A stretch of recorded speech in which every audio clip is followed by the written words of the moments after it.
Hi, I'm David Reilly, and I'm very warm welcome to today's edition of People and Politics. Uh, did you know that there's two ways that you can support my show? First way to support the show is to subscribe to the show. I'd be very grateful if you did that. But if you really like what I'm doing, you really want to support me, yeah, did you know that you can buy me a cup of coffee? And you can do that by clicking on the link in the description to the Buy Me a Coffee page. I'd be very grateful for your support indeed. I'm very much looking forward to today's discussion. Did you know this is my 50th show? And today's going to be a little bit different because I'm joined by Francis Lasok, head of the Conservative Party Policy Forum. I've always been really interested to see how ideas from policy go from grassroots level. They go from somebody's idea to become party policy. So I think Francis is going to explain that to us today, as well as some of the history of the party, tell us a bit more about her work. So I'm really looking forward to today's discussion. So without further ado, welcome to People and Politics.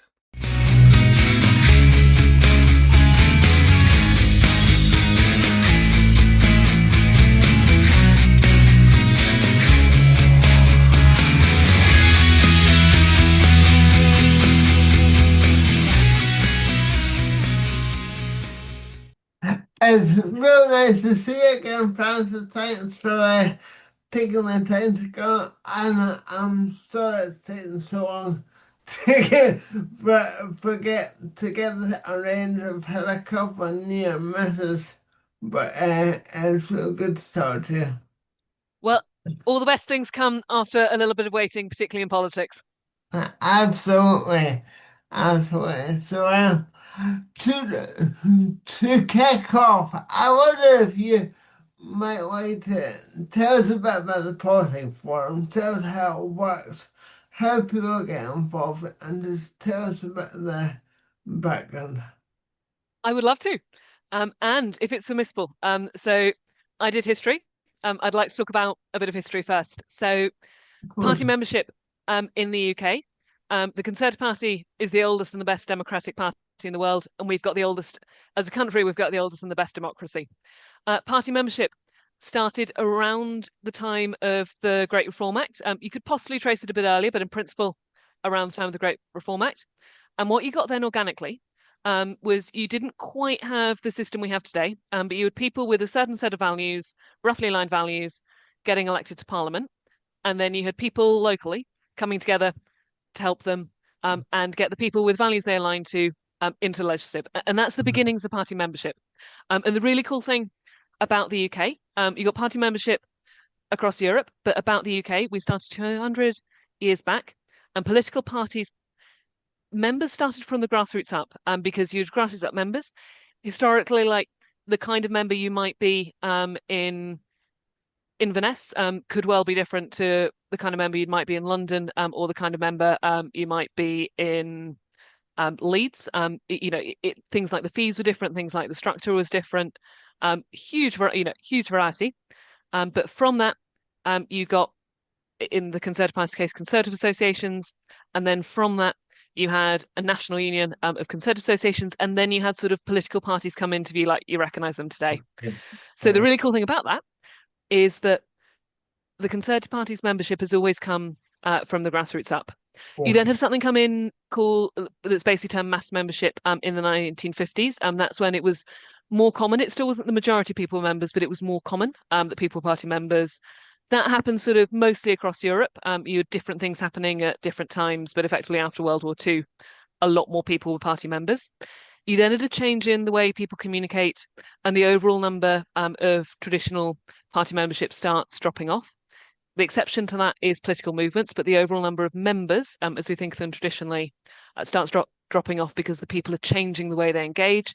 It's similar way you see a decline in tradition, things like the Women's Institute, a decline in a lot of traditional local institutions, and we're at a very interesting and very exciting time in how people engage, not just with political parties, but with everything.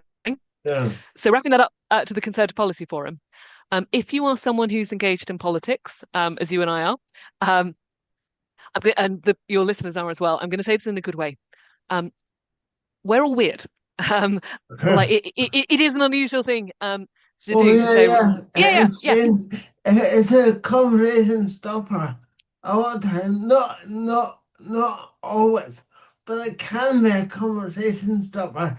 You know, because everybody do a podcast and say, oh, I do politics, and a lot of people say, oh, not interested. yeah. Yeah, We're weird and we're weird and we're cool. Um, yeah, because we are uh, the ones who, on a day like this, are taking time out, in this case, to talk policy and talk engagement, or it could be you take time out to stand as a councillor, or it could be you take time out to stand as an MP, or it could be you take time out to start a podcast. listen, And that means that the people who engage um, tend to have something about them. They tend to be when you talk to members or engaged supporters, and you'd also be an example of that. They also do other civic stuff. It is right. quite rare for people only to do politics. It's also, they could be a school governor. They could be, setting up the local food bank. They could be doing something else. All right, All it's this, a certain type of person who's likely to do, a range of these. a range of these things. That's really interesting. Yeah, yeah, that's that. And to go back to something you said inside, it surprised me how many people are disconnected from politics, or they think we have a bad system, or they think we have a corrupt system. But actually, when you look at other political systems throughout the world, as you say, we've got one of the very best political systems in Yeah, the world, and people don't realize how lucky we are to have that. yeah. And yeah, so I that's think so. good. This is a tangent, but there's a very interesting delta there, in that people, if they meet their local politicians, if you ask people about their local politicians, people tend to like them. Like sort of people will often say things like, "Oh, politicians are all a certain way," but apart from the ones I know, the ones I know personally are all right. So it's a very interesting. Yeah, It's a very interesting thing yeah. that's happening there. And to me, it's about how we engage, and everything and how we communicate is changing at the moment. It's about how we engage with people where they are, um, and how we engage in people human to human as well, not as in like sort of politics and aggregate on BBC News, but a politician, a particular thing that people care about, and wrapping that up into CPF. So where I'm the director of something called the Conservative Policy Forum. The Conservative Policy Forum is the Conservative Party's member and supporter think tank. So across the nation, we've got people who, you know, have set up and run schools, or they've got children education, or they're a teacher, or they've experienced education themselves. Everyone has, and everyone has something to say about education, and some of them might have some really interesting ideas. And our job at the Policy Forum is to get through a variety of different means, and I can talk about some of them, those member and supporter ideas through to the people who need to hear them. Great, yeah. So I was wondering what the process is. Maybe there's more than one uh, process. No, I had an idea from somebody at Grassroots, for example. Go right through the system to become, you know, a policy manifesto and official party policy. Was the process on the way? That's a really interesting question. So we have something in the Conservative Party. We are representative democracy. So we elect our leader, and the leader has a team, and ultimately the leader decides the policy. And that's something I think that's very powerful about the Conservative Party. It allows that drive. It allows that, we all have we all have views. What we do when the Conservative Party does best, it's everyone comes together, they have a debate, they have the pros and cons, and then we take a direction, and then we stick by it. And that's the Conservative Party at its best. Um, at its worst, it's when that doesn't happen, but that's the Conservative Party at its best. So Mm. what the CPF does, is get those ideas through to the people making the decision, and that could be in a number of ways. We do a lot of bottom-up stuff. So we were chatting about a call we had on housing earlier in the week with Sir James Cleverly, the Shadow Housing Minister. Mm. So we'd sat down with James, and we'd said, right, we all know we need to fix housing. James said, right, actually on this one, cast the net pretty wide. I want to hear a lot of, I want to hear a lot of, sort of ask any questions that might lead to a good answer. We, for a couple of weeks, ran a consultation. We had a couple of events during that as well.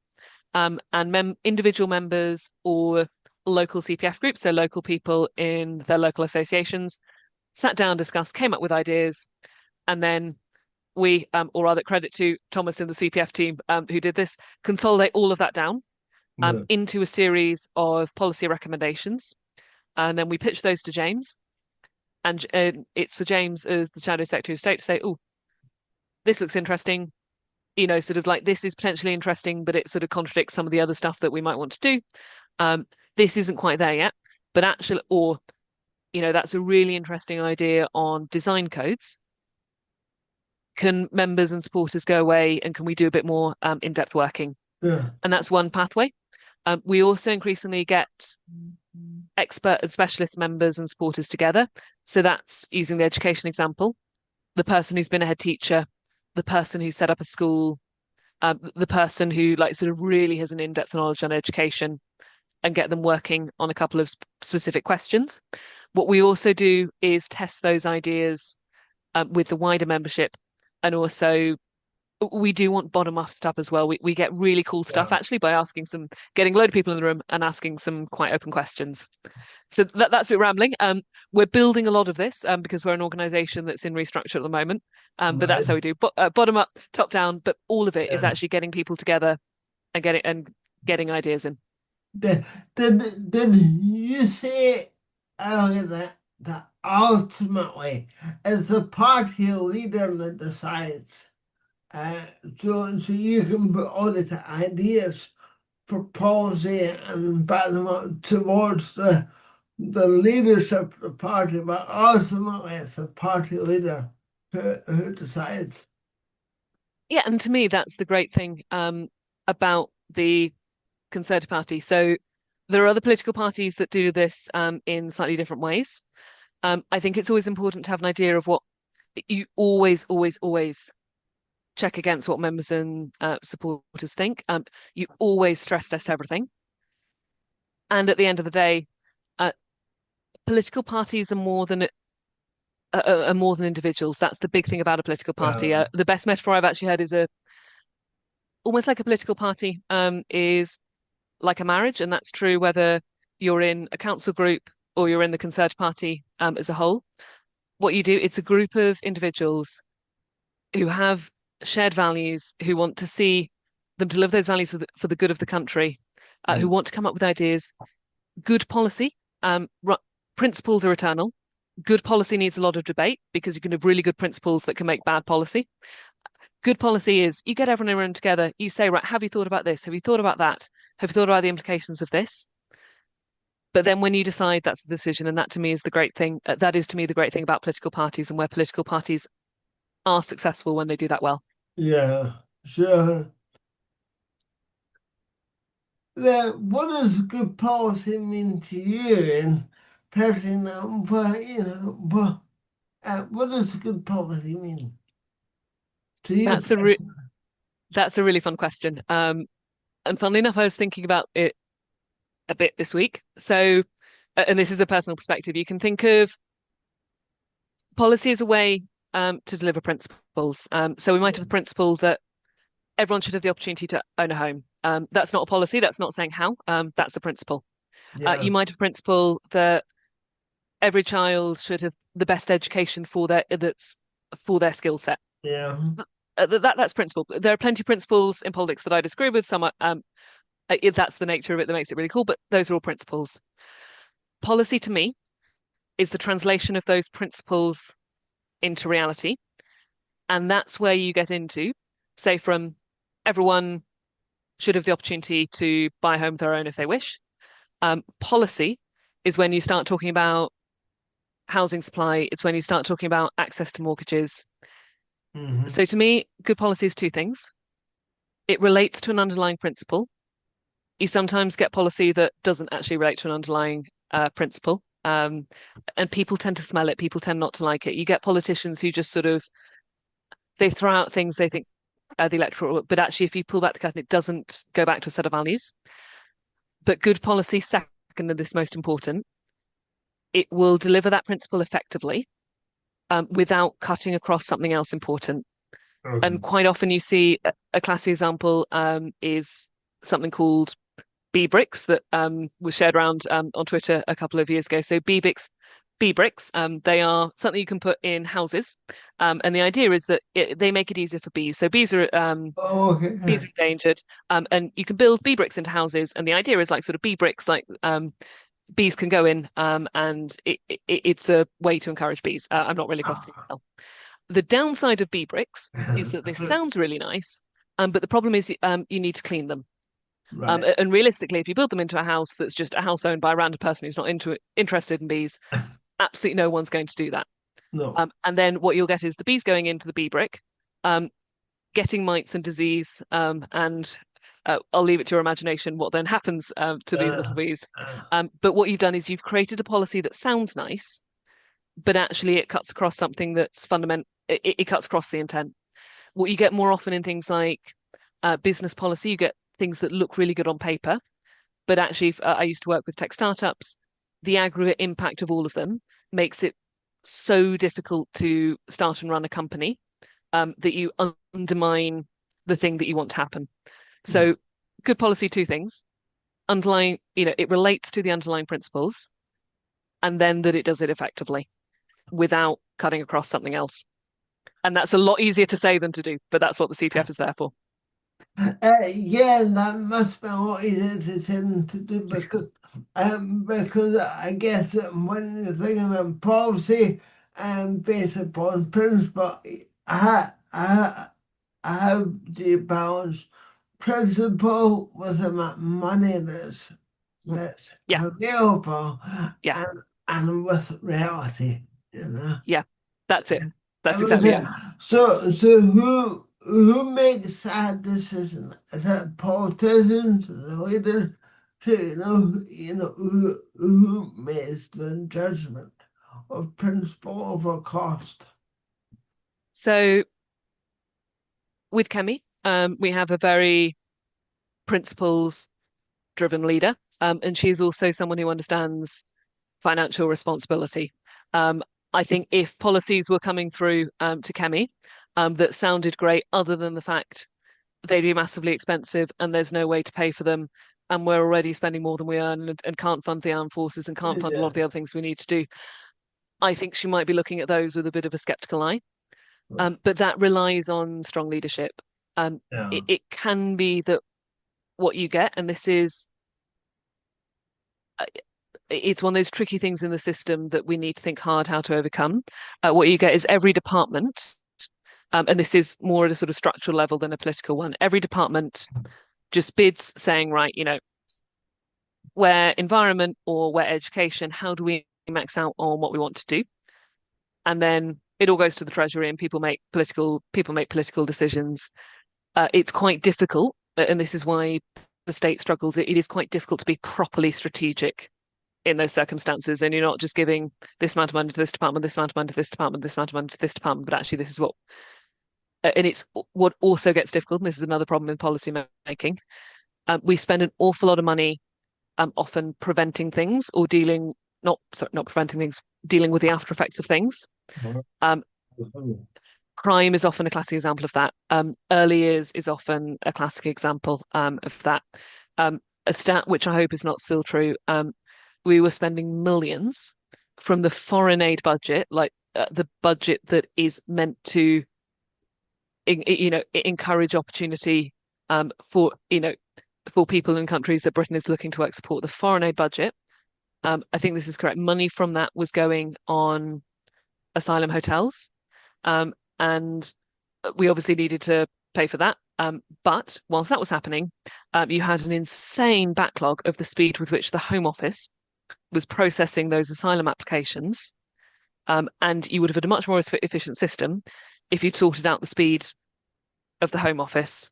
And instead, rather than fixing things at the core in the foreign aid budget, and the foreign aid budget, when used well, looks to fix things at the core. It is things like microloans to women in developing countries to set up businesses. It is transformational stuff like that when it's done well. That money was going on hotels for people to wait whilst an application was Uh, waiting to be processed. so it's not solving the root cause of the problem. It's kind of patching up, in a sense that you said. You need strong leadership and you need to be joining the dots. Yeah, That is an awful, again, hell of a lot easier to say than it is to do. But again, that's why we've got policy. yeah, of course. And of course, going forward, there's a big there's a big need to fund defense, Mhm. and they're gonna have to stump up more money for defense. And I'm wondering how they're gonna find the money for that. And of course, I wanted to come on and talk about the welfare Mhm. system uh, because that's a great sort of debate right now. So how are we gonna tackle the welfare budget to fund public services and fund defense, to cut income tax, how on earth are they gonna do Yeah. that? And I think Yeah, I warned you at the start uh, that I was not going to come in as a welfare specialist, but no, and I didn't want to make this all about welfare because it's not. Yeah, I don't want to make this all about yeah, welfare, but it isn't that. I think about, of course, for personal reasons, because mm, unfortunately, I live on welfare. I don't choose to live on welfare, and yeah, yeah, it's yeah. And when I hear it bad about like a political football, I think, I know, okay, you want to bring down the welfare budget, but I think are you talking about people like me who are mm, generally disabled and how do we want to care for people like that, or are we talking about people who are got bit of yeah, anxiety? It's such a yeah. minefield. And I know you're not an expert, but I can try and answer. no we can talk Yeah. about it. It, the point you've made, which is the important one, I want to draw it out a bit. It is very, very bad for good policy when things become battles in a culture war. And Right. this happens in a lot of things. You have in communication often something called a wedge issue, which is when you're driving basically a political line. You're expecting people to fall on one side and people to fall on the other, and you want to. There's a technique called framing, framing the electoral choice. And you want to frame the choice in a way that the majority or the people you want to agree with you, which in most cases is the majority, will agree with you. And there are a couple of different issues that that's happened with.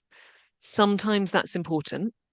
Um, Other times it leads to issues that are not particularly simple, being simplified in order to aid that. And generally, my personal view is that there are some things, um, and it could be actually the welfare budget is one of them, that actually you do need to say honestly to the electorate, right, what do we collectively want to accept as a choice on this? I think Brexit was actually another one. I think with that one, the country needed to make a decision. It was going to be a difficult decision either way. I think it was the right thing, what Boris eventually, and I'm a Boris skeptic, but I think he did the right thing in calling a general election, which is to put to his party and more importantly, put to the country, right, we have a difficult decision to make, guys. We're going to need to back round together with what it is. What do we think? But to the general point, um, issues get simplified, and sometimes that's not good. Yeah. With the welfare budget, it is the challenge of good policy. It is how do we ensure the welfare budget supports those that need it, but also properly assessing that dramatic increase we've seen steadily over time and then shoot up since COVID. Yeah. What is the reason for that? And is it people who cannot, is it people who inherently cannot work, or is it people who are having trouble with work where they are now, but there are a couple of interventions away from being in work? And again, I will not presume to be an expert, so I will not try and pull stats on this. There is a correlation between having meaningful things to do, um, and your overall mental health. That will not help in cases of physical disability, although when I speak to people, and I can't claim any personal knowledge here, when I speak to people with physical disability, like people want to do stuff. They don't want to. Yeah, people Yeah, want to work. Yeah, yeah, yeah, the majority don't want to work, yeah. but it's just hard for them to get work. And I think part of the problem is when the leader of any of the parties say, right, we want to cut the welfare bill. And you say, yeah, that's fine, but what does that mean? Because the welfare state is so complicated and supports so many different people in different situations. It supports people who are working, and get a better top up, and supports people with children and families. It supports disabled people. And and called elderly people. So I think part of the problem for the parties right now, all the parties, not just Kevin, is when they say we want to tackle the welfare bill, they really need to start thinking, and this is where we're gonna do it because it's so complicated. I draw that out a bit, and I think it's highlighting something that's difficult about political dialogue, and I personally would like to see change. Although whether will be the case with social media and journalism is, I don't know, because what we're talking about is we want a system where the welfare budget supports people who need it. I think we probably are both aligned in that we think I would certainly go on the record and say I think the welfare budget at the moment is far bigger than it should be. And if you pull back the curtain and look at some of the things that spend is going on, tax. I don't want to go into the detail here, but taxis, the amount that local authorities spend on taxis, that is an inefficient use of public money. And we want everyone to be in a condition where the state is supporting is I'm going to be careful with the phrase state is supporting, but they have the opportunity to get the best outcome for them and contribute to society. However, we've just said, it's a really, really complicated thing. And then people will, in political dialogue, it distills down into these sound bites. Yeah, that's the and as we said earlier, many disabled people would like to work, Yeah, but it's very difficult to get work. And when I was in as in a policy meeting with yourself, yeah, some weeks ago, Maya and I was trying to say that I think we're going by the uh, the wrong way as yeah. it will turn to the onus on disabled people to get work. And of course, that isn't responsible to them, but I think we need to turn the tables on its head and say to employers, say to the NHS, say to the civil service, say to the big multinational companies, look, you've got to start employing disabled people. And I feel that until we do that, things won't change very much. And I think there is good news there, and I think there are really good examples where employees, and actually the civil service is something that should be leading by example. Um, Particularly the ones that I know that it might not always be, but Mm. there are ways where we could, and that's good policy. How do you equip businesses, and also bluntly bits of the Yeah. government that should be doing this right, um, in a way that's practically possible for them? But that comes into good policy formation. I think I've this is anecdotal. I was talking to someone. This isn't someone living with a disability, but um, they said there are no jobs for me, in the place where I am living.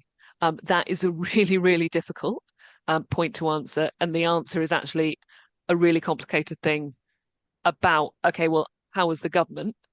Are we going to sort that out? So actually, that person it isn't faced with an impossible choice in terms of travel or travel costs that actually undermine the like sort of financial benefit of working.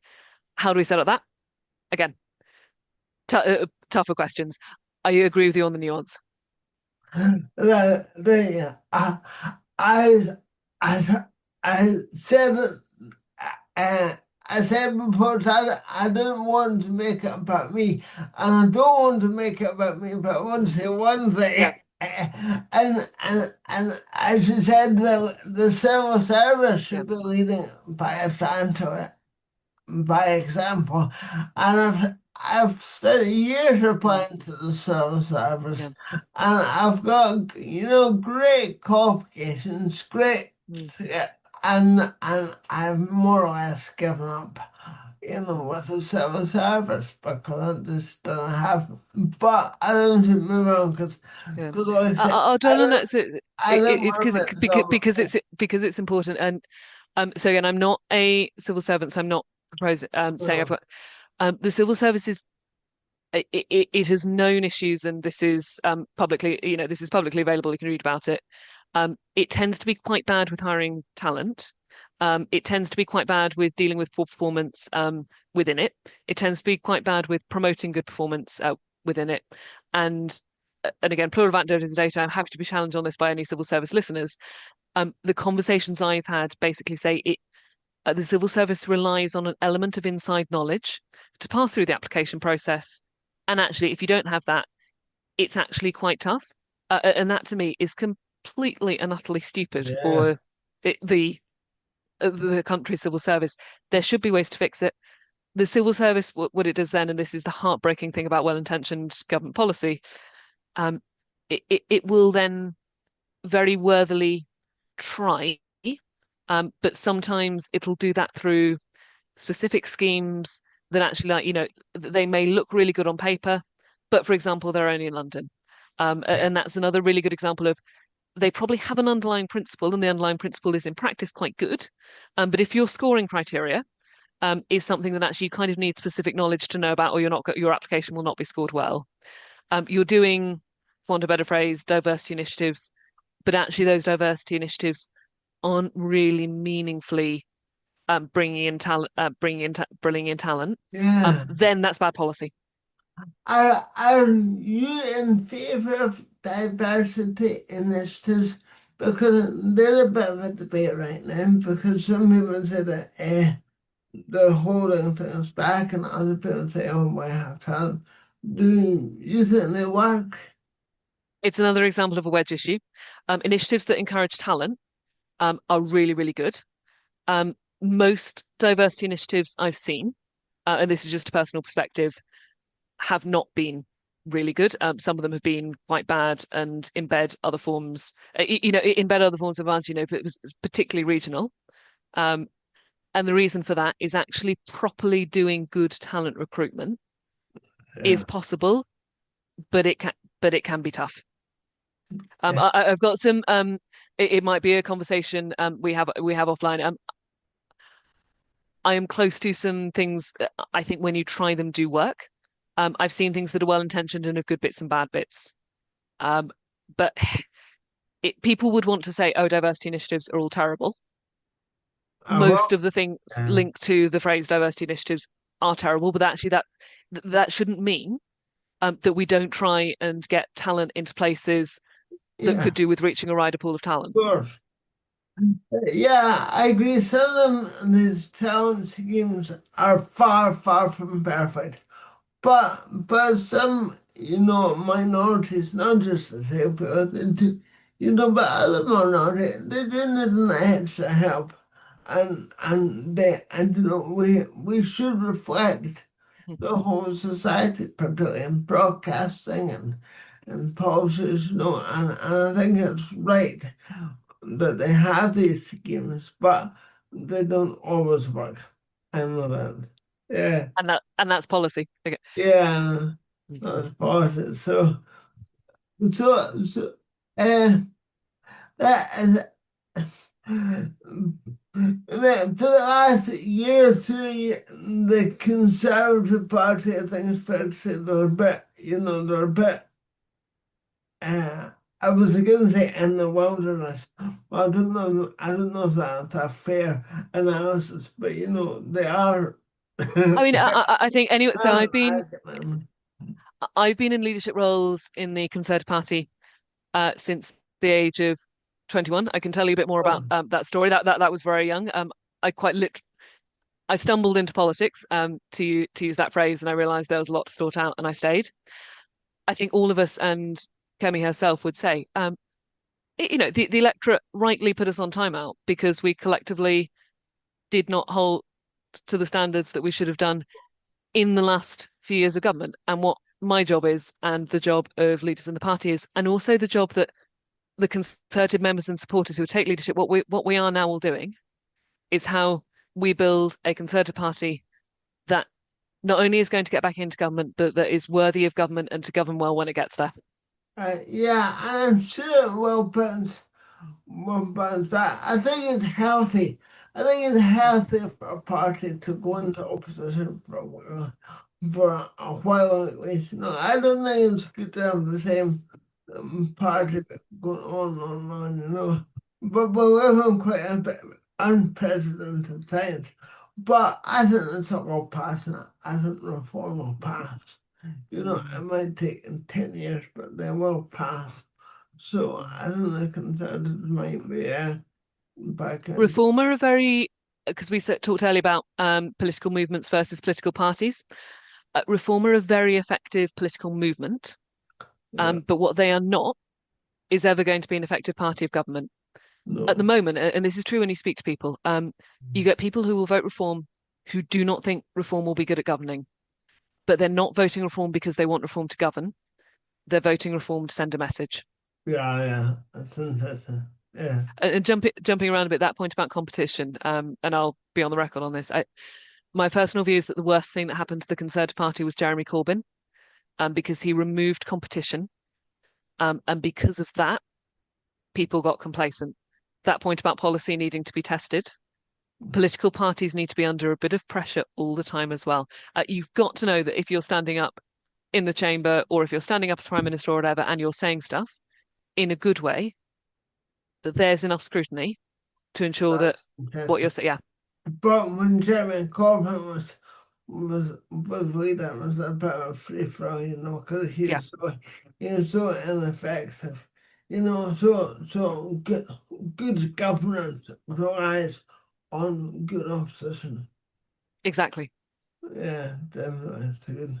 And, well, Francis, I've actually so because I know this is your podcast, but I've read a bit. What was the thing that got you into politics? Because I ask everyone this, everyone I meet. yeah, I think it's fair enough. I've gone to politics. I've always been interested in politics.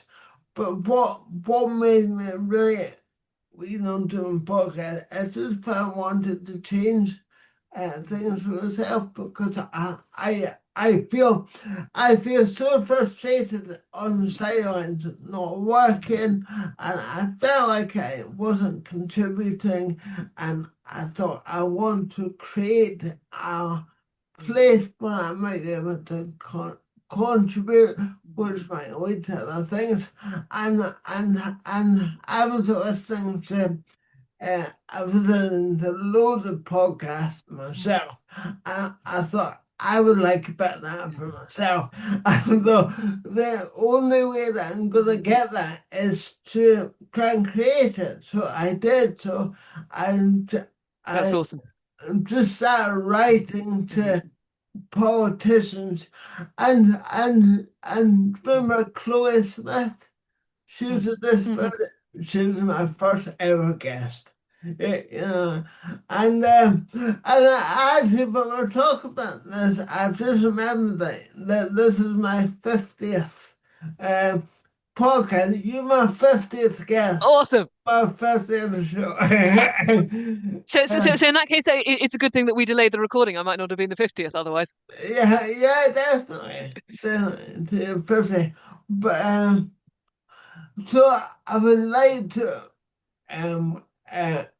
contribute hmm to politics. Well, I think I told you recently hmm that I tried to get rid of the candidate, but uh, that didn't happen. mm But it's very We can have a bad. longer discussion on that offline. Yeah, we'll talk about that another time. But yeah, I really love it, and I would like to work. hmm I don't know, I don't know, most of it, I would like to work, mm because all this is just volunteer like mm unemployment. And it's very frustrating. The mm frustration on Bernborough, because, I did, I did molecular medicine hmm at university, mm and, and yeah, we're meant to be short skilled people in this country. Yeah. Anyway, Mm. that's Yeah. a long And that's story, a a long better time. description of political leadership than I can give. Yeah, yeah, great. But Evan Francis, thank you so much Yeah. for your time. I've really enjoyed talking today. I've no doubt I'll see you again soon on another meeting or maybe down in Birmingham this year. Looking forward to it. I've really enjoyed this. Let's keep in touch. Yes, thank you very much. Thanks.